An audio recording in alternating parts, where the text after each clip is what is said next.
Dear students, welcome back to my channel. কেমন আছো তোমরা সবাই? মন দিয়ে পড়াশোনা করছো তো?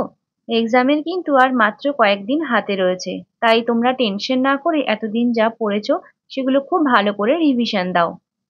আজকের র্যাপিড রিভিশন সিরিজে আমরা বেশ কিছু ইম্পর্টেন্ট টপিক এবং কোশ্চেন নিয়ে আলোচনা করব, এবং আজকের কোশ্চেনগুলো মেনলি জয়েন্ট এন্ট্রান্স বোর্ডের প্যাটার্নে রয়েছে। তাই আমি তোমাদের রিকোয়েস্ট করব ভিডিওটা শেষ অবধি দেখার জন্য। আমাদের চ্যানেলে যে প্রি মক টেস্ট সিরিজটা চলছিল, তার আর 3টে এক্সাম মাত্র বাকি রয়েছে। Education, administration, nursing, research and statistics যারা এমএসসি নার্সিং দিচ্ছ তাদের জন্য, আর মক টেস্ট 2 এবং মক টেস্ট 3 অল সাবজেক্টের বেসিসে সবার জন্য। তোমরা যারা এই মক টেস্টগুলো দিতে চাও তারা আমাদের নার্সিং পাঠশালা কমিউনিটি গ্রুপ জয়েন করতে পারো। গ্রুপ জয়েনিং এর লিংক এই ভিডিও ডেসক্রিপশন বক্সে দেওয়া রয়েছে। চলো তবে দেখে নেওয়া যাক আজ কি কি রয়েছে তোমাদের জন্য। আজকের first question. Nurse Priya was monitoring a 35-year-old male patient who was receiving blood transfusion. On assessment, the nurse found that the respiratory rate is 24 and blood pressure is 90/60. Which of the following is the priority nursing action by the nurse?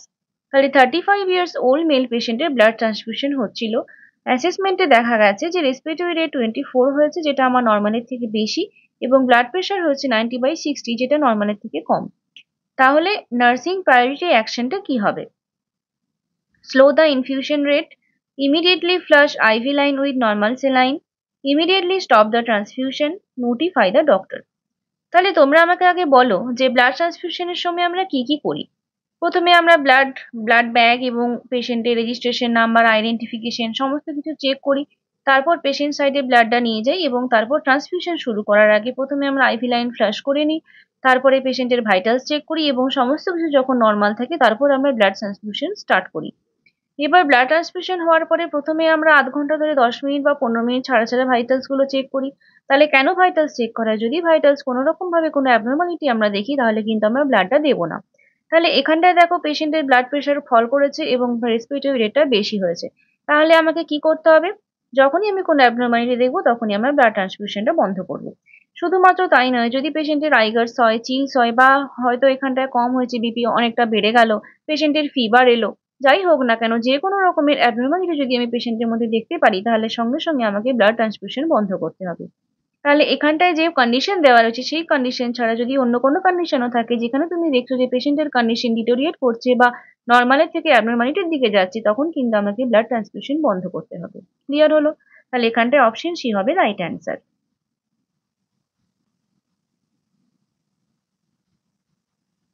Which of the following condition is an example of acute organic mental disorder? তাহলে acute organic mental ডিসঅর্ডারের example কোনটা? Schizophrenia, delirium, manic সাইকোসিস, obsessive compulsive disorder. Acute organic mental disorder বলতে আমরা কি বুঝি? যে সমস্ত বিহেভিয়ারাল বা সাইকোলজিক্যাল ডিসঅর্ডারগুলো আমাদের ট্রানজিয়েন্ট বা পার্মানেন্ট ব্রেন ডিসফাংশনের জন্য হয়, সেগুলোকে আমরা অর্গানিক মেন্টাল ডিসঅর্ডার বলি। তাহলে এখানটায় কিন্তু ব্রেন ডিসফাংশন হচ্ছে, সেটা পার্মানেন্টও হতে পারে বা ট্রানজিয়েন্টও হতে পারে, তখনই আমরা তাদেরকে অর্গানিক বলবো। ক্লিয়ার? এবং এটা হচ্ছে যে আমাদের আইসিডি ক্লাসিফিকেশনে F0-তে পড়ে। ওকে, এবারে দেখো অর্গানিক মেন্টাল ডিসঅর্ডারের মধ্যে কি কি রয়েছে। এর মধ্যে রয়েছে তোমার ডিমেনশিয়া, যেটা অ্যালঝেইমার ডিজিজের জন্য হয়, ভাস্কুলার ডিমেনশিয়া রয়েছে, অ্যামনেস্টিক সিনড্রোম রয়েছে, আর রয়েছে ডিলিরিয়াম। ওকে, এবং তাহলে এখানটায় হবে আমার ডিলিরিয়াম অ্যান্সার। বুঝলে? নেক্সট চলো। A patient has underwent a C5-C6 anterior cervical discectomy. Which priority nursing diagnosis should a nurse document in the plan of care of this patient?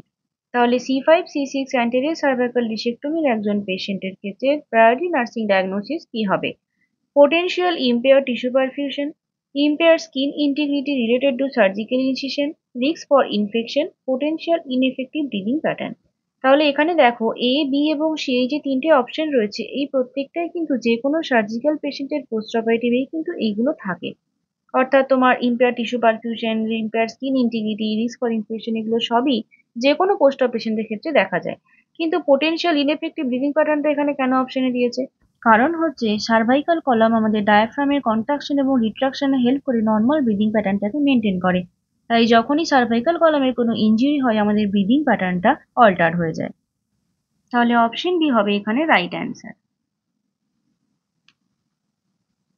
A nurse is analyzing the serum laboratory report for a client diagnosed with lung cancer that has metastasized to the pelvic bone. Which of the following laboratory findings is expected? তাহলে lung ক্যান্সারটা metastasise হয়ে গেছে pelvic বোনে, সেখানে কোন laboratory ফাইন্ডিংটা expected হবে? Elevated calcium, decreased haemoglobin, elevated creatinine, elevated creatinine kinase. এখানটায় দেখো, যখন লাং ক্যান্সার বা যে কোনো ক্যান্সার মেটাস্টেসাইজ হয়ে যাবে তখন সেখানটায় এলিভেটেড ক্যালসিয়াম লেভেল দেখা যায়। ডিক্রিজড হিমোগ্লোবিন কখন দেখা যায়? যে কোনো ব্লিডিং ডিসঅর্ডার বা অ্যানিমিয়া, থ্যালাসিমিয়া এই সমস্ত ডিজিজের ক্ষেত্রে হিমোগ্লোবিন কমে যায়। এলিভেটেড ক্রিয়েটিনিন মেনলি কিডনি ডিজিজের ক্ষেত্রে হয়, আর elevated creatinine kinase, CKMB, troponin এগুলো হচ্ছে তোমার হার্ট ডিজিজের ক্ষেত্রে দেখা যায়। AFP অর্থাৎ alpha fetoprotein is elevated in which of the following condition? Omphalocele, gastroschisis, Down syndrome, spina bifida occulta. Alpha fetoprotein test করা হয় 15 to 20 উইকসের মধ্যে, এবং আলফা ফিটোপ্রোটিনের লেভেল ইনক্রিজ হয় যখন তোমার নিউরাল টিউব ডিফেক্ট থাকে, মাল্টিপল প্রেগনেন্সি থাকে, আরএইচ, আইসোইমিউনাইজেশন, ইন্ট্রাইউটেরাইন ফিটাল ডেথ এই সমস্তগুলো যখন থাকে, বা কোনো রেনাল অ্যাবনর্মালিটিস, তখন কিন্তু আলফা ফিটোপ্রোটিন বেড়ে যায়। এবং এখানে যেগুলো রয়েছে তার মধ্যে স্পাইনা বাইফিডা অকালটা হচ্ছে আমার ওপেন নিউরাল টিউব ডিফেক্ট, এবং এই ক্ষেত্রে আমার এএফপি এলিভেটেড হয়। আর এই যে ডাউন সিনড্রোম রয়েছে, ডাউন সিনড্রোমে আমার আলফা ফিটোপ্রোটিনের লেভেল কমে যায়, ডিক্রিজড হয়। Which of the following location is appropriate to screen for jaundice in a child? তাহলে চাইল্ডের জন্ডিস স্ক্রিন করার জন্য কোন লোকেশনটা appropriate? Skin over sacrum, skin of abdomen, ear pinna, nail bed. চাইল্ডের ক্ষেত্রে আমরা জন্ডিস স্ক্রিন করার জন্য স্কিন অফ অ্যাবডোমেন দেখে থাকি। Nurse Priya is caring for a child with hydronephrosis. Which assessment should a nurse perform to obtain the most accurate determination of fluid balance in this child? তাহলে হাইড্রোনেফ্রোসিসের একটা বেবির ক্ষেত্রে fluid balance আমরা দেখার জন্য কি অ্যাসেসমেন্ট করব? Measuring the clients intake and output, weighing the client, assessment of oedema, evaluated serum electrolyte levels. যখন আমরা ফ্লুইড ব্যালেন্স ডিটারমাইন করব তখন আমাদের ইনটেক আউটপুট চার্ট আমরা দেখতে পারি, ওয়েট নিতে পারি, বা অ্যাসেসমেন্ট অফ ইডিমাও করতে পারি। কিন্তু যখন হচ্ছে যে মোস্ট অ্যাকুরেট বলা থাকবে, মোস্ট অ্যাকুরেটের ক্ষেত্রে আমাদের সবসময় ওয়েইং দ্য ক্লায়েন্ট হবে অ্যান্সার। এখানে হাইড্রোনেফ্রোসিস বলেছে, হাইড্রোনেফ্রোসিসের জায়গায় গ্লোমেরুলোনেফ্রাইটিস হতে পারে, নেফ্রোটিক সিনড্রোম হতে পারে, যে কোনো কিডনি ডিজিজের পেশেন্ট হতে পারে, কিডনি ফেলিওরের পেশেন্ট হতে পারে, যাই থাকুক না কেন, যখনই most accurate determination of fluid balance থাকবে তখন অ্যান্সার হবে সবসময় weighing the client. Clear? Which of the following antihypertensive drug is contraindicated in gestational hypertension? তাহলে প্রেগনেন্সি কন্ডিশনে আমরা কোন হাইপারটেনসিভ ড্রাগ দিতে পারবো না? Nifedipine, enalapril, ল্যাবেটোলল, methyl dopa. Answer হবে এনালাপ্রিল, ক্যাপটোপ্রিল, ল্যামেপ্রিল, এনালাপ্রিল এগুলো হচ্ছে এসিই ইনহিবিটর, এবং এগুলো প্রেগনেন্সির সময় দেওয়া যায় না। Complication of high flow oxygen in preterm neonate includes. তাহলে হাই ফ্লো অক্সিজেন যদি আমি প্রিটার্ম নিওনেটকে দিই তাহলে কি কমপ্লিকেশন হবে? Acidosis, neonatal conjunctivitis, retinal detachment, retrolental fibroplasia. Answer হবে option D, retrolental fibroplasia. Preterm baby, term baby যাদেরই হোক না কেন, বেবিদের ক্ষেত্রে যদি আমরা হাই ফ্লো অক্সিজেন দিয়ে দিই সেখানটা রেট্রোলেন্টাল ফাইব্রোপ্লাসিয়া হয়। Nurse Linda has just received a post-operative total hip replacement client from the recovery unit. Which of the following position is appropriate for this client? তাহলে টোটাল হিপ রিপ্লেসমেন্টের একটা পেশেন্টের অ্যাপ্রোপ্রিয়েট পজিশন কি হবে post operatively? On the non operative side or supine position with legs abducted with the help of pillow. On the non operative side or supine position with legs adducted, side lying position with affected leg externally rotated, side lying position with affected leg internally rotated। তাহলে internal rotation বা external rotation এই দুটোর মধ্যে কোনোটাই হবে না। তাহলে নন operative সাইডে বা সুপাইন পজিশনে পেশেন্টকে আমি শোয়াবো, কিন্তু লেফটটা অ্যাবডাক্টেড থাকবে না অ্যাডাক্টেড থাকবে? অ্যাবডাক্টেড বলতে কি বুঝি? অ্যাবডাক্টেড অর্থাৎ এরকম ভাবে থাকবে, দূরের দিকে থাকবে। অ্যাডাকশন মানে দুটো জুড়ে থাকবে। অ্যাড অর্থাৎ অ্যাড করা মানে জোড়া, প্লাস তাহলে অ্যাডাকশনে আমার দুটো পা এরকম জোড়া থাকবে, আর অ্যাবডাকশনে একটা দুটো পা এরকম ভাবে সেপারেট হয়ে থাকবে। তাহলে অ্যান্সার হবে অপশন এ, কারণ যখনই হচ্ছে টোটাল হিপ রিপ্লেসমেন্টের পেশেন্ট হয় তখন আমরা পেশেন্টের পা দুটোকে, লেগ দুটোকে এক্সটেন্ড করে রাখি এবং মাঝে একটা পিলো দিয়ে রাখি। Clear?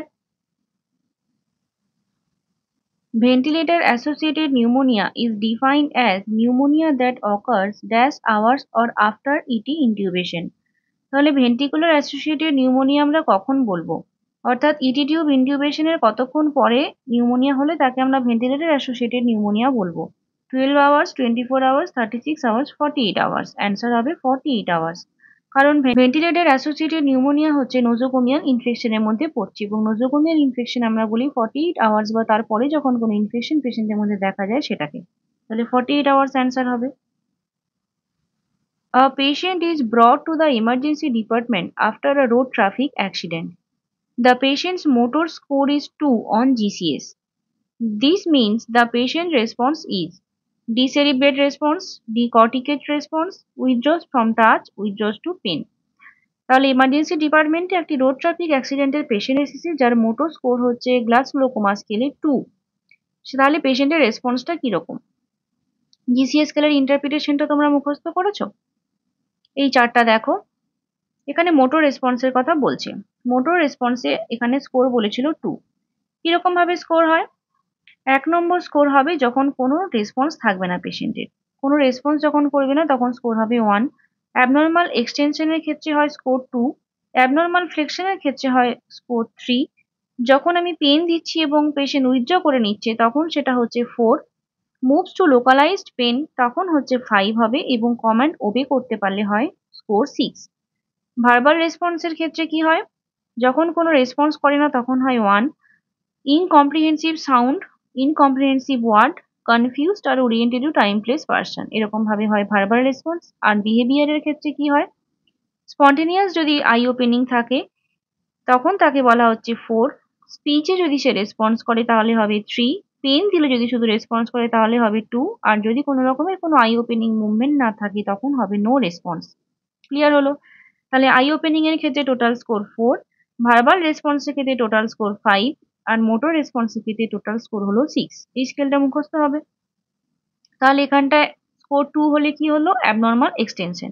এবার এখানে কোশ্চেনটা দেখো, এখানে রয়েছে ডি সেরিব্রেট রেসপন্স আর ডি কর্টিকেট রেসপন্স, বাকি রয়েছে withdraws from touch, withdraws from pain, এগুলো হবে না। ডি সেরিব্রেট আর ডি কর্টিকেটের মানে কি? ডি সেরিব্রেট মানে হচ্ছে এক্সটেনশন আর ডি কর্টিকেট মানে হচ্ছে ফ্লেকশন। তাহলে স্কোর 2 তে কি হচ্ছিল আমার? স্কোর 2 তে হচ্ছিল আমার এক্সটেনশন, তাই ছিল তো, অ্যাবনর্মাল এক্সটেনশন। তাহলে এখানটায় অ্যান্সার কি হবে? D সেরিব্রেট response. ক্লিয়ার হলো? গ্লাসগ্লোকোমা স্কেল কিন্তু ভীষণ ইম্পর্টেন্ট এবং এখান থেকে মাঝে মধ্যে কোশ্চেন আসে, তোমরা কিন্তু এই স্কেলটা একদমই সুন্দর করে মুখস্থ করে নেবে। All of the following are types of lochia except alba, serosa, serum, rubra. Lochia বলতে আমরা কি বুঝি? It is the vaginal discharge for the first fortnight during puerperium, অর্থাৎ আফটার ডেলিভারি যে ফার্স্ট 15 ডেজে যে ভ্যাজাইনাল ডিসচার্জটা হয় সেটাকে আমরা লোকিয়া বলে থাকি। এবং লোকিয়ার 3টে টাইপস রয়েছে। একটা হচ্ছে লোকিয়া রুব্রা যেটা রেড কালারের হয় এবং ফার্স্ট 4 ডেজে দেখা যায়। সেকেন্ড হচ্ছে লোকিয়া সেরোসা যেটা তোমার পিঙ্কিশ ইন কালার হয় এবং 10 ডেজ থাকে। এবং থার্ড হচ্ছে লোকিয়া অ্যালবা যেটা থার্ড স্টেজের ক্ষেত্রে দেখা যায় হোয়াইটিশ ইয়েলো ইন কালার এবং 10 to 14 ডেজের মধ্যে দেখা যায়। তাহলে এখানটায় লোকিয়া সিরাম বলে কিছু হয় না, তাহলে এটা অ্যান্সার হবে। ক্লিয়ার হলো? A nurse has just performed an NG tube insertion procedure. তাহলে nasogastric tube insertion করেছে। Most accurate method for confirming the NG tube placement is, তাহলে NG tube placement ঠিকঠাক হয়েছে কিনা সেটার মোস্ট অ্যাকুরেট মেথড কি কনফার্ম করার জন্য? X-ray, auscultation, observing patient for coughing, aspiration of content and pH monitoring, deep in a bowl of water. NG tube placement এর ক্ষেত্রে সবসময় বেস্ট অ্যাকুরেট মেথড হবে আমার এক্স-রে। অপশন এ হবে right answer. Following delivery, nurse suspect atonic PPH in the client. Which among the following is the priority nursing intervention? তাহলে অ্যাটনিক postpartum হেমারেজের একটা পেশেন্টের ক্ষেত্রে প্রায়োরিটি নার্সিং ইন্টারভেনশন কি হবে? Massage the uterus, administer 10 unit of oxytocin, administer ergometrine, report to the doctor. Nursing ইন্টারভেনশনের কথা যেহেতু বলেছে সেক্ষেত্রে অ্যান্সার হবে massage the uterus. Atonic PPH এর ক্ষেত্রে আমরা ইউটেরাসকে ম্যাসাজ করি এবং ম্যাসেজ করে তার টনিসিটিটাকে ফেরত আনার চেষ্টা করি। Which of the following sign is seen in pancreatitis? প্যানক্রিয়াটাইটিসে কোন সাইন দেখা যায়? Kernig sign, Murphy sign, Cullen sign, psoas sign. প্যানক্রিয়াটাইটিসে দেখা যায় Cullen sign. Option C right answer হবে। কুলেন সাইন বলতে আমরা বুঝি সুপারফিশিয়াল ইডিমা বা ব্রুইসিং, যেটা আমার সাবকিউটেনিয়াস ফ্যাটি টিস্যুর মধ্যে হচ্ছে এবং পেরি আম্বিলিকাল রিজিয়নে দেখা যাচ্ছে, এটাকে বলছি কুলেন সাইন, এবং এটা মেনলি ব্লুইশ থেকে পার্পলিশ কালারের হয়। আর গ্রে টার্নার সাইনটা হচ্ছে ফ্ল্যাঙ্ক একাইমোসিস বা ডিসকালারেশন, এটাকে গ্রে টার্নার সাইন বলা হয়, এবং এই দুটোই কিন্তু প্যানক্রিয়াটাইটিসের ক্ষেত্রে দেখা যায়। তাহলে প্যানক্রিয়াটাইটিসের দুটো মেন সাইন হচ্ছে কুলেন সাইন আর গ্রে টার্নার সাইন। কার্নিং সাইনের ক্ষেত্রে কি হয়? পেশেন্টকে সুপাইন পজিশনে রাখা হয় এবং হিপ আর নিটাকে রাইট অ্যাঙ্গেলে ফ্লেক্স রাখা হয়। তারপরে এক্সামিনার কি করে, নিটাকে আস্তে আস্তে এক্সটেন্ড করতে থাকে। এরপরে কার্নিং সাইন যদি পজিটিভ হয় তখন কি হয়, resistance or pain during extension of the patient knees. বুঝতে পারলে? তাহলে এটা হচ্ছে আমার কার্নিং সাইন, এবং কার্নিং সাইন কোথায় দেখা যায়? মেনিনজাইটিসের ক্ষেত্রে দেখা যায়। আর একটা আছে আমাদের কি ব্রুজিনস্কি সাইন। ব্রুজিনস্কি সাইনও আমার মেনিনজাইটিসের ক্ষেত্রে দেখা যায়, এবং ব্রুজিনস্কি সাইনের ক্ষেত্রে কি হয়, যখন পেশেন্টের নেকটাকে ফ্লেক্স করা হয় তখন নেক স্টিফনেসের কারণে পেশেন্টের হিপ এবং নিটাও ফ্লেক্স হয়ে যায়, এটাকে বলা হয় পজিটিভ ব্রুজিনস্কি সাইন। আর একটা হচ্ছে আমার মার্ফি সাইন। মার্ফি সাইন কোথায় দেখা যায়? মার্ফি সাইন দেখা যায় অ্যাকিউট কোলেসিস্টাইটিসের ক্ষেত্রে। এখানে কি হয়, পেশেন্টকে বলা হয় একটা ডিপ ব্রিথ নিতে এবং সেটাকে হোল্ড করতে, এবং সেই সময় রাইট সাবকস্টাল এরিয়াতে প্যালপেট করা হয়, এবং রাইট সাবকস্টাল এরিয়াতে প্যালপেট করলে এক্সামিনারের কাছে ওই গলব্লাডারটাকে সে প্যালপেট করতে পারে, এবং যদি পেশেন্টের পেন ফিল হয় তখন সেটাকে বলা হবে যে পজিটিভ মার্ফি সাইন। তাহলে এটা কোথায় দেখা যায়? অ্যাকিউট কোলেসিস্টাইটিসের ক্ষেত্রে দেখা যায়। ক্লিয়ার? তাহলে এই কয়েকটা সাইন কিন্তু তোমাদেরকে মনে রাখতে হবে, ইম্পর্টেন্ট।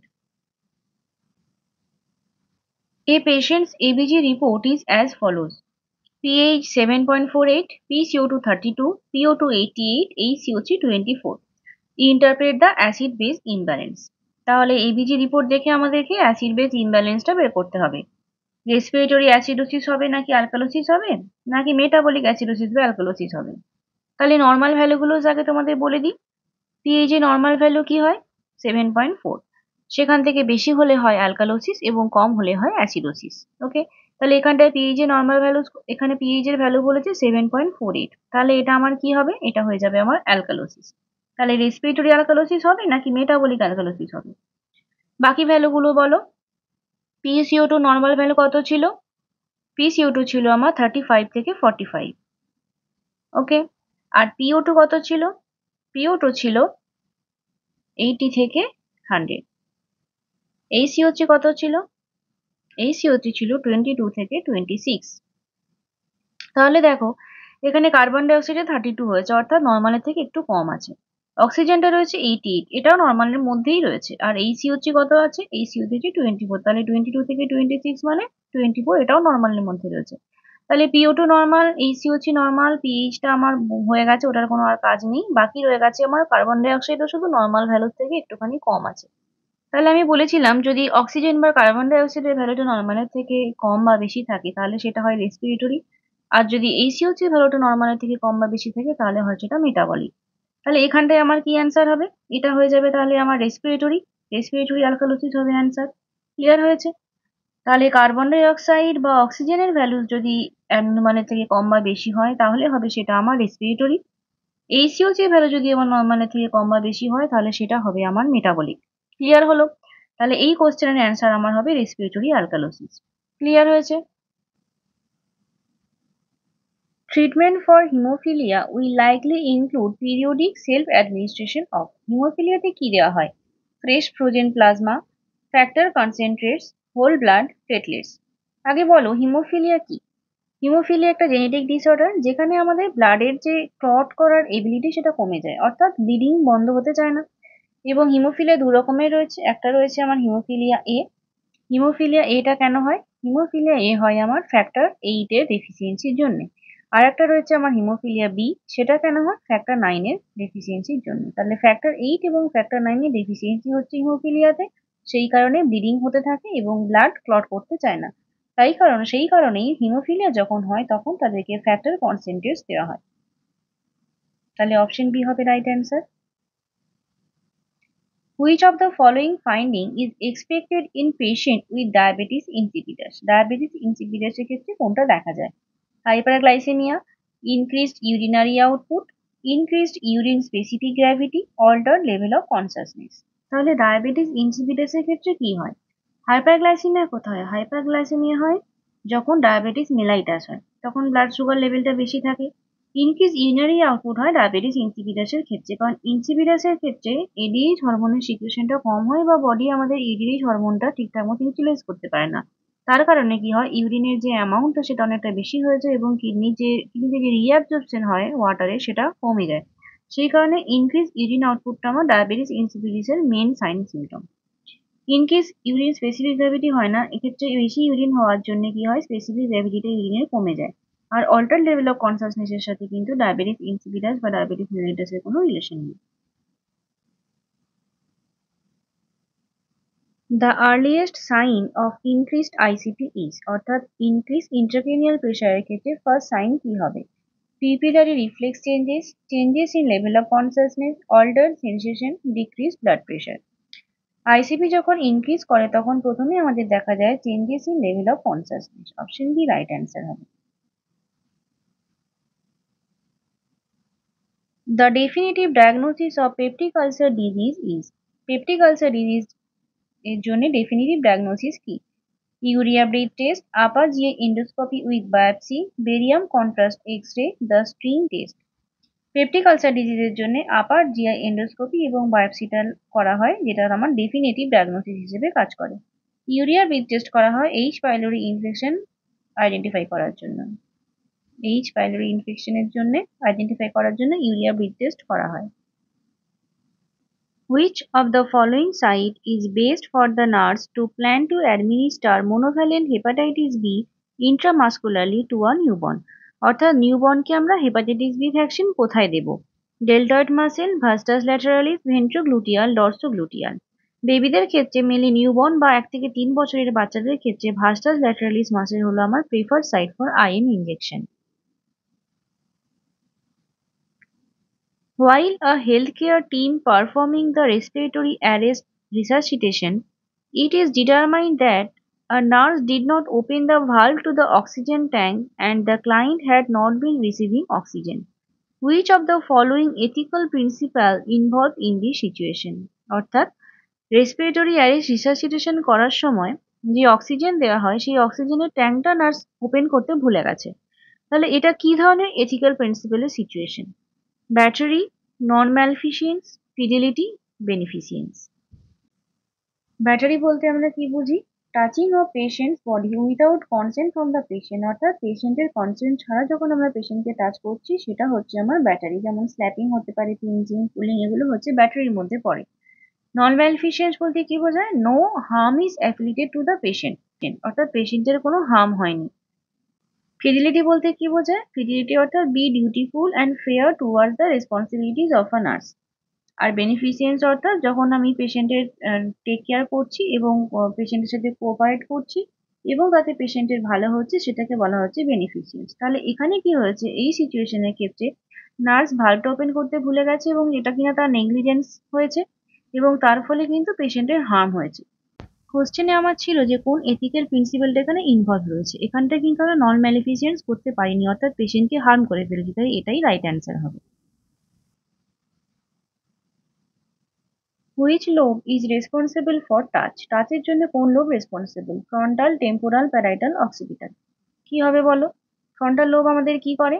ফ্রন্টাল লোব হচ্ছে আমার ভলেন্টারি মুভমেন্ট, ভলেন্টারি মুভমেন্ট, তার সাথে ল্যাঙ্গুয়েজ।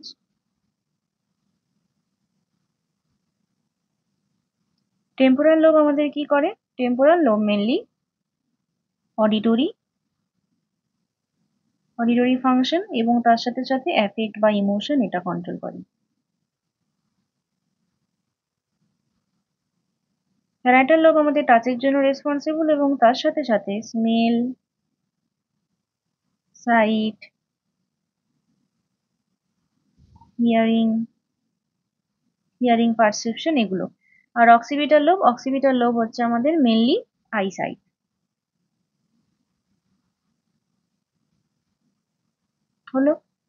তাহলে টাচের জন্য হলো আমার parietal lobe. Initial nursing action after the birth of a preterm baby with Apgar score 8 is.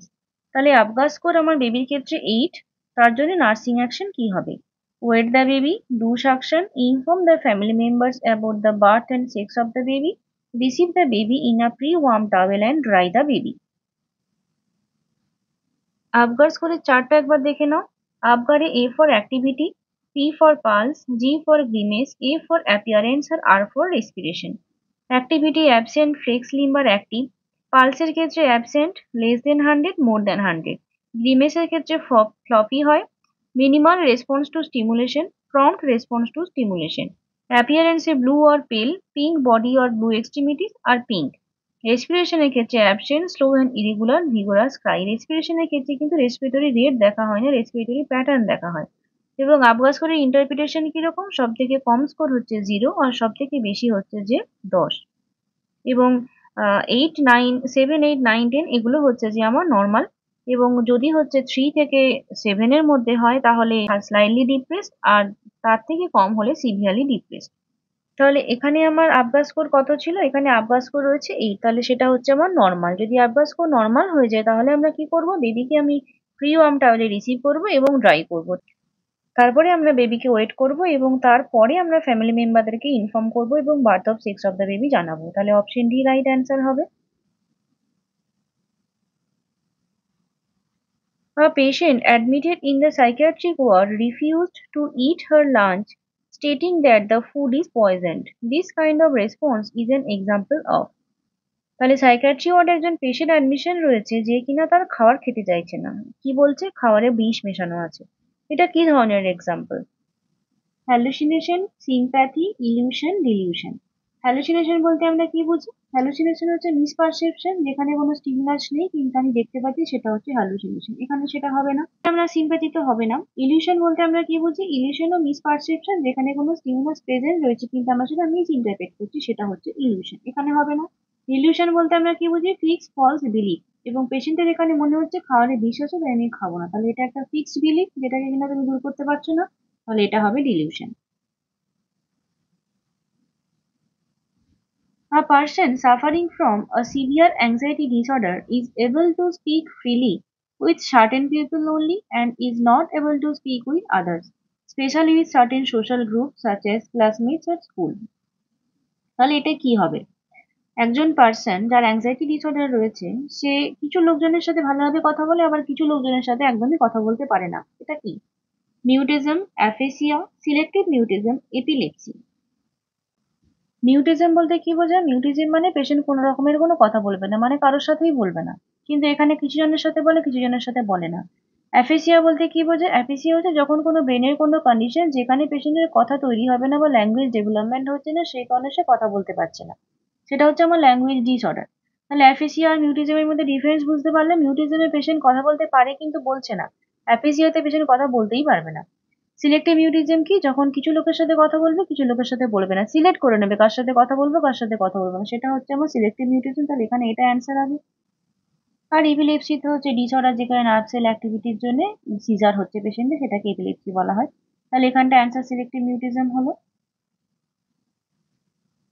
The ovarian cycle is initiated by progesterone, follicle stimulating hormone, endorphin, estrogen। তাহলে obstetric nursing এ যে video রয়েছে সেখানটা আমি menstrual cycle খুব ভালোভাবে discuss করে দিয়েছি, ওখানটায় তোমরা একটু দেখে নিও। এখানে আমি শুধু অ্যান্সারটা বলি, ওভারিয়ান সাইকেল ইনিশিয়েট করে কিন্তু আমাদের ফলিকল স্টিমুলেটিং হরমোন, এফএসএইচ হরমোনের জন্য আমাদের ওভারিয়ান সাইকেল ইনিশিয়েট হয়। The most common side effect of thrombolytic therapy is। thrombolytic therapy most common side effect কি? Metabolic abnormalities, internal bleeding, compartment syndrome, acute renal failure. তাহলে thrombolytic therapy কখন দেওয়া হয়? যখন কোনো থ্রম্বাস ফর্মেশন হয়ে যাচ্ছে এবং তার ফলে স্ট্রোক হলো বা কোথাও কোনো ব্লকেজ হয়ে গেল, তখন আমাদের থ্রম্বোলাইটিক থেরাপি দিতে হয়। তাহলে থ্রম্বোলাইটিক থেরাপির মেন পারপাস হচ্ছে যে যে থ্রম্বাস ফর্মেশন হয়েছে বা ব্লাড ক্লট হয়েছে সেটাকে ভাঙা। তাহলে যে আমার ব্লাডটাকে লিকুইফাই করছে বা ব্লাড ক্লটটাকে ভাঙছে, সে কি করতে পারে যদি বেশি মাত্রায় হয়ে যায় বা সাইড এফেক্ট হয়? সে তাহলে ইন্টারনাল ব্লিডিং করবে, কারণ ব্লিডিং করা বা ব্লাডটাকে লিকুইফাই করাই তো তার কাজ। তাহলে এখানটায় সাইড এফেক্ট কি হবে? Internal bleeding. In which organ does the absorption of iron takes place? তাহলে আয়রনের অ্যাবজর্পশন কোন অর্গানে হয়? Colon, duodenum in small intestine, liver, stomach. কোথায় হয়? অ্যান্সার তোমরা সবাই জানো, ভীষণই easy question. Duodenum in small ইন্টেস্টাইনে হয় আমাদের আয়রনের absorption. When a person retreats or reverts to an infantile or childish level of behavior, তাহলে পার্সন কি করছে? তার ইনফেন্টাইল বা চাইল্ডিশ লেভেল অফ বিহেভিয়ারে ফেরত চলে যাচ্ছে, সেটাকে কি বলা হয়? Suppression, repression, regression, sublimation.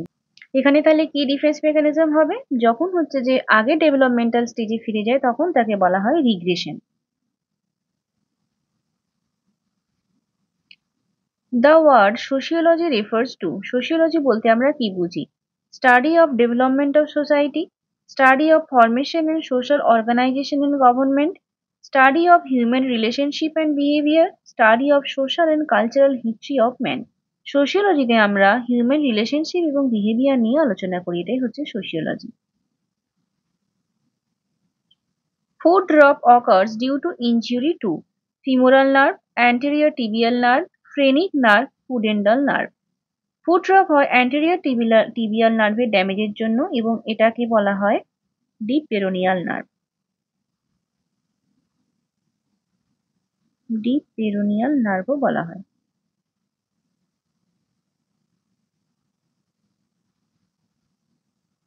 HIV infects most commonly which type of cells? তাহলে এইচআইভি কোন ধরনের সেলকে মোস্টলি এফেক্ট করে? CD4+ helper T cell, CD8+ cell, macrophage, neutrophil. HIV mostly infect করে CD4+ হেল্পার টি সেলকে। Social stratification is commonly based on the criteria of power, property and prestige, culture, caste and class, education, earning and empowerment, motivation, mobility and material position. তাহলে social stratification কোন ক্রাইটেরিয়ার উপর বেশ করে করা হয়? Social stratification বলতে আমরা কি বুঝি? এটা হচ্ছে ডিফারেন্সিয়েশন করছি আমরা একটা পপুলেশনকে হায়ারার্কিয়াল সুপারপোজড ক্লাসেস এর মাধ্যমে, অর্থাৎ এখানটায় কোনো ইকুয়াল ডিস্ট্রিবিউশন কিন্তু হচ্ছে না। এটা তোমার আপার সোশ্যাল ক্লাস এবং লোয়ার সোশ্যাল ক্লাসের মধ্যে আমরা ডিভিশন করছি, সেখানটায় তোমার রাইট এবং প্রিভিলেজেস গুলো ভাগ হয়ে যাচ্ছে, ডিউটিস রেসপন্সিবিলিটিস ওয়াইজ ভাগ হচ্ছে, সোশ্যাল ভ্যালুস, সোশ্যাল পাওয়ার, ইনফ্লুয়েন্স এগুলোর মাধ্যমে কিন্তু তোমার সামাজিক স্তর বিন্যাসটা করা হচ্ছে। এবার কি হয়, এই যে তোমার স্তরবিন্যাস হচ্ছে সেটা মেনলি ওয়েলথের উপর ডিপেন্ড করে হচ্ছে, net value of money, asset, income, এগুলোর উপর বেস করে করা হচ্ছে। এবং তার সাথে সাথে তোমার এথনিসিটি, অকুপেশন, সোশ্যাল স্টেটাস, কার কতটা পাওয়ার রয়েছে সেগুলোর উপর ভাগ করে কিন্তু তোমার সোশ্যাল স্ট্র্যাটিফিকেশন করা হয়। সেখানটায় কিন্তু এই কালচার কালচার বা তোমার এম্পাওয়ারমেন্ট, মোটিভেশন এগুলোর কিন্তু কোনো মূল্য নেই। এখানটায় মেনলি দেখা হয় কার কতটা পাওয়ার রয়েছে, কার কতটা প্রপার্টি রয়েছে এবং কার কতটা প্রেস্টিজ রয়েছে, সেই ওয়াইজ ভাগ করে কিন্তু সোশ্যাল স্ট্র্যাটিফিকেশনটা করা হচ্ছে। সামাজিক স্তরবিন্যাস কিন্তু কোনো ইকুয়াল ডিস্ট্রিবিউশন নয়, সম্পূর্ণ ইনইকুয়াল ডিস্ট্রিবিউশন, যেটা সমাজ থেকে তৈরি করে দিয়েছে, তাই না? তাহলে সোশ্যাল স্ট্র্যাটিফিকেশন সবসময় হবে পাওয়ার, প্রপার্টি, প্রেস্টিজ এগুলোর উপর ডিপেন্ড করে। যেখানে কালচার, কে কতটা ভালো কালচারে বিলং করে, কে কতটা খারাপ কালচারে বিলং করে, সেটা কিন্তু দেখা হয় না। বুঝতে পারলে? তাহলে এখানে অপশন এ হবে right answer.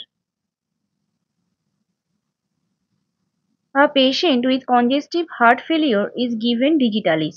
Which of the following indicates the earliest manifestation of digitalis toxicity? তাহলে digitalis toxicity হলে কিটা দেখা যাবে?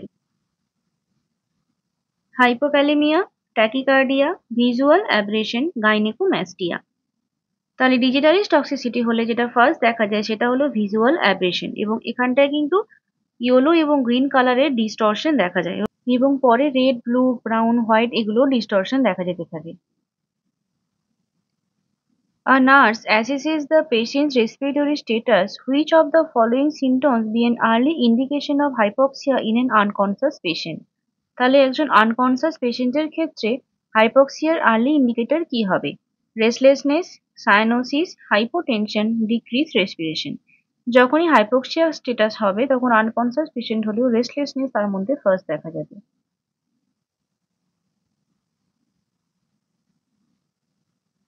A bedridden patient is having intact skin at the sacral region and the symptoms of warmness, pain and firm skin at the side. What is the stage of bed sore? Stage 1, 2, 3, 4. তাহলে bed সোরের staging এখানটায় জিজ্ঞেস করেছে। পেশেন্টের কি symptom রয়েছে? Worm রয়েছে, pen রয়েছে আর farm skin রয়েছে অ্যাট দ্য সাইট। তাহলে বেড সোরের স্টেজগুলো তোমাদের মনে আছে? স্টেজ ওয়ানে কি হয়? স্টেজ ওয়ান হচ্ছে আমার ইনট্যাক্ট স্কিন, অর্থাৎ স্কিন ইনট্যাক্ট থাকবে এবং সেখানটা কিন্তু শুধুমাত্র ওয়ার্ম থাকবে, পেন থাকবে বা হচ্ছে রেডনেস থাকবে, এটা আমার স্টেজ ওয়ানে দেখা যায়। স্টেজ টুতে কি হয়? স্টেজ টু হচ্ছে পার্শিয়াল থিকনেস স্কিন লস, অর্থাৎ এখানটায় তোমার স্কিন পিলিং হতে পারে বা ব্লিস্টার হতে পারে। স্টেজ থ্রিতে কি হয়? স্টেজ থ্রিতে ফুল থিকনেস স্কিন লস হয়, এখানটা তোমার এপিডার্মিস, ডার্মিস, সাবকিউটেনিয়াস টিস্যু সবই ইনভলভ হয়ে যাবে, কিন্তু বোন, টেন্ডন, মাসেল এগুলো ইনভলভ হবে না, সেটা হবে স্টেজ থ্রি। আর স্টেজ ফোর এর ক্ষেত্রে কি হয়? স্টেজ ফোর এর ক্ষেত্রে তোমার মানে ফুল থিকনেস টিস্যু তো লস হবেই, তার সাথে তোমার বোন, টেন্ডন, মাসেল এগুলো ইনভলভ হয়ে যাবে, তাহলে এটা হচ্ছে স্টেজ ফোর। এবং ব্র্যাডেন স্কেল দিয়ে আমরা বেড সোরের স্কেলিং করে থাকি। ব্র্যাডেন স্কেল ছাড়াও নর্টন স্কেল, ওয়াটারলো স্কেল এই স্কেলগুলো রয়েছে, যেগুলো দিয়ে কিনা আমরা প্রেশার আলসারে স্কোরিং করি। আর বেড সোর প্রিভেনশনের বেস্ট মেথড হচ্ছে যে তোমার change of position every 2 hours. Okay, তাহলে এখানটায় যে কোশ্চেন ছিল তার অ্যান্সারটা কি হবে? Stage one. From the following clients, which client should be treated first according to triage? 86-year-old male client with head injury, 16-year-old female client with severe bleeding, 56-year-old client with severe cardiac abnormalities, 45-year-old female client with fracture of femur। তাহলে কাকে আমি first treatment দেব? তাহলে দেখো, আমরা ABC পড়েছিলাম, airway, breathing, circulation. তাহলে airway যদি আমার কম্প্রোমাইজ হয় তাহলে আমাকে ফার্স্ট এয়ারওয়ে দিতে হয়, তারপরে আমরা ব্রিদিং দিই এবং তারপরে সার্কুলেশন দিই। এখানে কি কি আছে দেখো, একটা রয়েছে আমার হেড ইনজুরির পেশেন্ট, একটা রয়েছে আমার ব্লিডিং এর পেশেন্ট, একটা রয়েছে আমার কার্ডিয়াক অ্যাবনরমালিটিস আর একটা রয়েছে আমার ফ্র্যাকচার অফ ফিমার। ওকে, তাহলে দেখো এয়ারওয়ে, ব্রিদিং বা সার্কুলেশনের মধ্যে এইখানটা কিন্তু ব্লিডিং হয়ে যাচ্ছে, তাহলে সার্কুলেটরি প্রবলেম হচ্ছে, তাহলে যেখানে ব্লিডিং হচ্ছে তাহলে ফার্স্ট আমাকে ব্লিডিংটা বন্ধ করতে হবে, তাই তো? আগে আমি ব্লিডিংটা বন্ধ করব, তাহলে এটা আমার ফার্স্ট প্রায়োরিটি হবে। তারপরে দেখো হেড ইনজুরি পেশেন্ট রয়েছে, কার্ডিয়াক অ্যাবনরমালিটিস পেশেন্ট রয়েছে, তাহলে কার্ডিয়াক অ্যাবনরমালিটিসটাকে আমরা সেকেন্ড পজিশনে দিতে পারি। এবং তারপরে আমরা দেবো থার্ড পজিশনে হেড ইনজুরি এবং লাস্টে আমরা দেবো ফ্র্যাকচার অফ ফিমার, কারণ ফিমার ফ্র্যাকচারের মধ্যে এমার্জেন্সি কিছুই নেই, তাই না? তাহলে আমার এখানটায় ফার্স্ট প্রায়োরিটি কে হবে? 16-year-old female with severe bleeding. Okay, next. A child in post-operative ward under observation after tonsillectomy is suspected to have post-operative hemorrhage when the child, অর্থাৎ টনসিলেক্টমির পরে যে পোস্ট অপারেটিভ হেমারেজ হচ্ছে কিনা আমরা কিভাবে বুঝবো? Snores noisily, becomes pale, complaints of thirst, swallows frequently. Post op haemorrhage বোঝা যায় টনসিলেক্টমির ক্ষেত্রে সোয়ালোজ ফ্রিকোয়েন্টলি, বারবার যখন ঢোক গিলবে তখন বুঝতে হবে যে ব্লিডিং হচ্ছে। Trisomy 21 is seen in Turner syndrome, Down syndrome, Klinefelter syndrome, triple leg syndrome। কি হবে answer? Easy question. Down syndrome হচ্ছে ট্রাইজোমি 21। এর সঙ্গে তোমরা মনে রাখবে ট্রাইজোমি 18 হচ্ছে আমার Edward syndrome. Edward syndrome. Trisomy 13 হলো পাটাও সিনড্রোম। টার্নার সিনড্রোম কাদের ক্ষেত্রে হয়? মেনলি ফিমেলদের ক্ষেত্রে হয়, এবং এখানটায় কি হয়? এখানটা এক্স ক্রোমোজোম একটা অ্যাবসেন্ট থাকে, তাহলে কি হবে? এটা 44 প্লাস এক্স হচ্ছে আমার টার্নার সিনড্রোম, যেখানে ডবল এক্স থাকার কথা সেখানটায় শুধু একটা এক্স থাকছে। ক্লাইনফিল্টার সিনড্রোম হলো যখন 44 এর সাথে দুটো এক্স ক্রোমোজোম থাকবে, অর্থাৎ এক্স এক্স ওয়াই যখন হবে তখন সেটাকে বলছে ক্লাইনফিল্টার সিনড্রোম। আর ট্রিপল এক্স সিনড্রোমের ক্ষেত্রে 44 প্লাস এক্স এক্স এক্স থাকছে, এই হচ্ছে তোমার triple x syndrome. A particular ECG change observed in hypokalemia is, তাহলে হাইপোক্যালেমিয়াতে কি ইসিজি চেঞ্জ দেখা যায়? ST segment elevation, U wave which is a position deflection after the T wave, tall peaked T wave, widening of the QRS complex and increased amplitude। হাইপোক্যালেমিয়ার ক্ষেত্রে prominent you wave দেখা যায়, যেটা কিনা টি ওয়েভের deflection, তাহলে option B right answer হবে। আর বাকি বলো, এসটি সেগমেন্ট এলিভেশন কোথায় আমরা দেখতে পাই? মায়োকার্ডিয়াল ইনফ্রাকশনে দেখা যায় এসটি সেগমেন্ট এলিভেশন। টল পিক টি ওয়েভ কোথায় দেখা যায়? এটাও আমার এমআই এর ক্ষেত্রে দেখা যায়। আর ওয়াইডেনিং অফ কিউআরএস কমপ্লেক্স এর ইনক্রিজ অ্যাম্পলিটিউড এটা কোথায় দেখা যায়? এটা আমার হাইপার ক্যালেমিয়াতে দেখা যায়। Hyper kalaemia.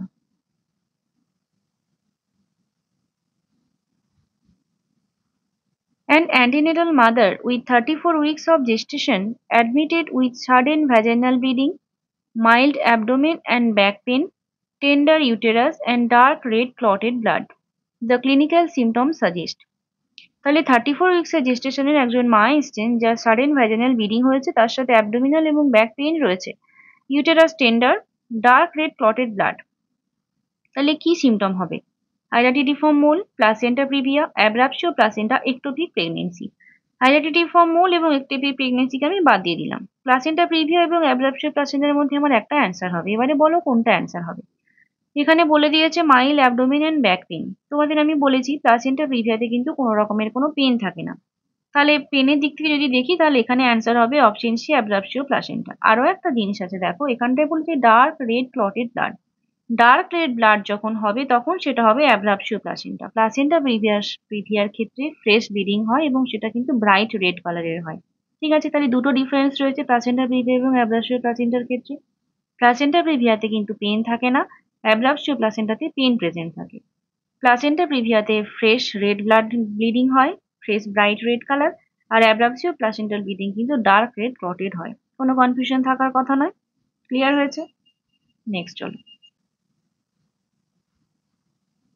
The beginning gestational trophoblastic changes of the chorionic villi is called hydatidform mole, choriocarcinoma, trophoblastic carcinoma, invasive mole. Trophoblastic disease of chorionic ভিলিকে বলা হয় হাইডাটিডিফর্ম মোল। এটাকে মোলার প্রেগনেন্সিও বলা হয়। এখানে ওভার প্রোডাকশন অফ ট্রোফোপ্লাস্টিক টিস্যুস দেখা যায় এবং তার ফলে অ্যাবনর্মাল মাসেস ফর্মেশন হয়। A patient has type 1 diabetes mellitus. He came in emergency in a condition of DKA, diabetic ketoacidosis. His blood glucose level is 550 mg per dl. What is the priority nursing action? তাহলে diabetic ketoacidosis একজন patient এসেছে যার glucose level 550, তার জন্য priority nursing action কি হবে? Start regular insulin infusion with normal saline, start NP insulin, give sweet juice, start dextrose 50%। তাহলে দেখো ডেক্সট্রোজ 50% আমরা কেন দেবো যার ব্লাড গ্লুকোজ লেভেল অলরেডি 550? তাহলে এটা হবে না। মিষ্টি জুস তো আমরা দেবো না, মিষ্টি কেন দেবো?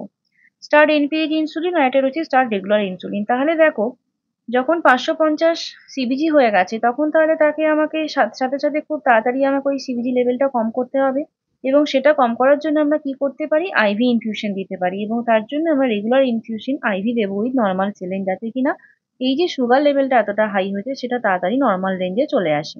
ওকে, এনপিএইচ ইনসুলিন কিন্তু ফার্স্ট অ্যাক্টিং নয়, তাহলে এনপিএইচ ইনসুলিন আমরা দেবো না। A nurse taking care of a patient with chest tube drainage suddenly notices that there is no fluctuation in the water seal tube. Which of the following action should the nurse take first? তাহলে chest tube drainage করা ছিল, যেখানে হঠাৎ করেই nurse দেখলো যে water সিলের যে fluctuation হচ্ছিল সেটা বন্ধ হয়ে গেছে। কি করা উচিত? Turn the patient to the unaffected side, inform the physician, check the tubing to ensure there is no kinking, start milking the chest tube. Chest tube ড্রেনেজের ক্ষেত্রে যে ওয়াটার সিল থাকে সেখানটা কিন্তু ফ্লাকচুয়েশন দেখা যায় পেশেন্টের রেসপিরেশনের সাথে সাথে, কিন্তু যখন সেই ফ্লাকচুয়েশন বন্ধ হয়ে যাবে তখন আমাদেরকে ফার্স্ট দেখতে হবে যে ওই যে টিউবটা লাগানো রয়েছে সেখানটা কোনোভাবে কোনো কিঙ্কিং রয়ে গেছে কিনা বা কোনোভাবে কোনো ব্লকেজ হয়েছে কিনা। তাহলে সেটা হবে আমার ফার্স্ট প্রায়োরিটি। সেকেন্ড আমাকে দেখতে হবে যে আগে হচ্ছিল এখন হচ্ছে না, তাহলে কি কোথাও কোনো এয়ার লিকেজ হলো যেই কারণে হচ্ছে যে তোমার তোমার ফ্লাকচুয়েশনটা বন্ধ হয়ে গেল। তাহলে ফার্স্ট আমাদের priority হচ্ছে যে check the tubing to ensure there is no kinking. Clear? The type of fluid which cause water to shift from cells into bloodstream. তাহলে সেল থেকে ব্লাডস্ট্রিমের মধ্যে ওয়াটার শিফট কখন হবে? কোন টাইপের ফ্লুইডের ক্ষেত্রে হবে? আইসোটোনিক, হাইপোটোনিক, হাইপারটোনিক আর অ্যালবুমিন। একটু ভালো করে বোঝো এই থিওরিটা। ধরো তোমার এখানটায় তিনটে আমি সলিউশন বানাচ্ছি, তিনটে সলিউশন রয়েছে। একটা রয়েছে আমার আইসোটোনিক অর্থাৎ এখানে একটা সেল রয়েছে এবং এখানে সলিউশন রয়েছে, বাইরের সলিউশনের কনসেন্ট্রেশন এবং ভেতরের সলিউশনের কনসেন্ট্রেশন সেম। ঠিক আছে। একটা হচ্ছে আমার হাইপোটোনিক অর্থাৎ এই যে সলিউশন রয়েছে তার কনসেন্ট্রেশনটা অনেক কম, যে সেলটা রয়েছে তার ভেতরে কনসেন্ট্রেশনটা কিন্তু আমার বেশি। বুঝতে পারলে? আর একটা রয়েছে আমার হাইপারটনিক এখানটায় কি রয়েছে? সেলের মধ্যে কনসেন্ট্রেশনের থেকে বাইরের কনসেন্ট্রেশন অনেক বেশি। ঠিক আছে। এবারে তুমি পেশেন্টকে দিলে আইসোটোনিক সলিউশন অর্থাৎ নর্মাল স্যালাইন দিলে বা রিঙ্গার ল্যাকটেট দিলে। ঠিক আছে, নর্মাল স্যালাইন বা রিঙ্গার ল্যাকটেট যখন দিচ্ছ, আইসোটোনিক সলিউশন দিচ্ছ, তখন এই সেলের মধ্যে যে সেলের মধ্যে কনসেন্ট্রেশন এবং বাইরের কনসেন্ট্রেশন সেম রয়েছে, বাইরে থেকে ভিতরে ফ্লুইড যাচ্ছে, ভেতর থেকে বাইরে যাচ্ছে, এক্সচেঞ্জ হচ্ছে, কোনো প্রবলেম নেই, বডির ইলেকট্রোলাইট ব্যালেন্স মেনটেন হচ্ছে। এবারে ধরো হাইপোটোনিক সলিউশন, অর্থাৎ তুমি পেশেন্টকে হাইপোটোনিক সলিউশন দিয়ে দিয়েছো এবং বাইরে মানে সেলের মধ্যেকার কনসেন্ট্রেশনটা তখন বেশি আর সেলের বাইরের কনসেন্ট্রেশনটা কম। তখন কি হবে, সেলের ভেতরে জল ঢুকতে পারে, ভেতর থেকে জল বাইরে আসতে পারে, কিন্তু পার্টিকেলস তো বাইরে ভেতরে হতে পারবে না। তাহলে কি হবে, এই যে সেলের ভেতরে যে কনসেন্ট্রেশন বেশি আছে সেই কনসেন্ট্রেশনটাকে মেনটেন করার জন্য, বাইরের সাথে মেনটেন করার জন্য বাইরে থেকে জলটা ভেতরের দিকে ঢুকবে। ঢুকে কি হবে, সেলটা ফুলে যাবে এবং সেলের মধ্যে কনসেন্ট্রেশনটা মেনটেন হওয়ার চেষ্টা করবে। তাহলে এখানে কি হলো, ওয়াটার শিফট হচ্ছে কোথা থেকে, সেলে যাচ্ছে, কোথা থেকে, ব্লাড স্ট্রিম থেকে, ব্লাড স্ট্রিম থেকে সেলে যাচ্ছে। হাইপারটোনিক সলিউশনের ক্ষেত্রে কি হচ্ছে, সেলের বাইরের কনসেন্ট্রেশন খুব বেশি, সেলের মধ্যে কনসেন্ট্রেশন কম। তাহলে সেলের মধ্যে কনসেন্ট্রেশন কম হওয়ার জন্য ভেতর থেকে ওয়াটারটা বাইরে শিফট হয়ে যাচ্ছে এবং বাইরের সাথে ভেতরের ব্যালেন্স মেনটেন করার চেষ্টা করছে। তাহলে এখানটায় আমার ফ্লুইড কোথা থেকে কোথায় শিফট হলো, এখানে শিফট হলো সেল থেকে ব্লাড স্ট্রিমে। তাহলে সেল থেকে ব্লাড স্ট্রিমে কখন আমার ফ্লুইড শিফট হবে, যখন আমার হাইপারটোনিক সলিউশন আমি দেবো। হাইপারটোনিক সলিউশন যখন দেবো তখন ব্লাড স্ট্রিম থেকে সেলের মধ্যে ফ্লুইড শিফট হবে, যখন আইসোটোনিক সলিউশন দেবো তখন কোথাও থেকে কোথাও কোনো শিফটিং হবে না, তখন নর্মাল থাকবে সবকিছু। ক্লিয়ার হয়েছে? তাহলে এখানে কোশ্চেনটা কি ছিল, water to shift from cell into blood stream. তাহলে সেল থেকে ব্লাড স্ট্রিমে কখন যাচ্ছিল, সেল থেকে ব্লাড স্ট্রিমে যাচ্ছিল আমার হাইপারটোনিক সলিউশন থেকে। তাহলে অপশন বি রাইট অ্যান্সার হবে। ক্লিয়ার হয়েছে?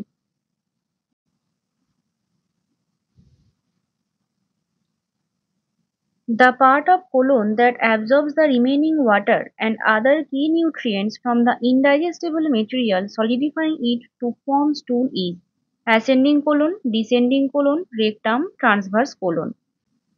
তাহলে কোলনের কোন পার্টে ইনডাইজেস্টেবল মেটেরিয়াল থেকে কি নিউট্রিয়েন্ট এবং রিমেনিং ওয়াটারটা অ্যাবজর্ব হচ্ছে এবং স্টুল ফরমেশনের স্টুলটাকে সলিডিফাই করছে, কোন পার্ট? অ্যাসেন্ডিং কোলন হচ্ছে আমার রাইট অ্যান্সার। অ্যাসেন্ডিং কোলনে মোস্টলি ওয়াটার এবং কি নিউট্রিয়েন্ট গুলো অ্যাবজর্ব হয়ে যায়। The leakage of blood backward through the mitral valve each time the left ventricle of the heart contracts is known as, অর্থাৎ left ventricle যখনই কন্ট্রাক্ট করছে তখন কিছুটা ব্লাড মাইট্রাল ভালভ থেকে ব্যাকওয়ার্ড ফ্লো হয়ে যাচ্ছে, এটাকে কি বলবে? Mitral regurgitation, mitral prolapse, mitral stenosis, mitral systole. তাহলে লেফট ভেন্ট্রিকল এবং লেফট অ্যাট্রিয়ামের মধ্যে কি থাকে, মাইট্রাল ভালভ থাকে। লেফট অ্যাট্রিয়াম থেকে লেফট ভেন্ট্রিকলে ব্লাড আসার পরে লেফট মাইট্রাল ভালভটা বন্ধ হয়ে যায়। এরপরে যখনই লেফট ভেন্ট্রিকল কন্ট্রাক্ট করছে তখন মাইট্রাল ভালভ ওপেন হয়ে ব্যাকফ্লো হয়ে যাচ্ছে। তাহলে যখন কোনো কিছু ব্যাকফ্লো হয়ে যায় তখন তাকে আমরা কি বলি? Regurgitation, prolapse, stenosis, systole. কি বলি আমরা যখন ব্যাকফ্লো হয় তখন তাকে রিগার্জিটেশন বলি। তাহলে এখানটা অ্যান্সার কি হবে? অ্যান্সার হবে mitral regurgitation. The least nephrotoxic drug among aminoglycoside is gentamicin, kanamycin, neomycin, streptomycin. Nephrotoxic drug list সব থেকে ইফেক্ট হচ্ছে আমাদের স্ট্রেপ্টোমাইসিন। স্ট্রেপ্টোমাইসিন হলো আমাদের list nephrotoxic drug among aminoglycosides. আর সব থেকে বেশি টক্সিক কোনটা? নিওমাইসিন। নিওমাইসিন হচ্ছে আমার মোস্ট টক্সিক।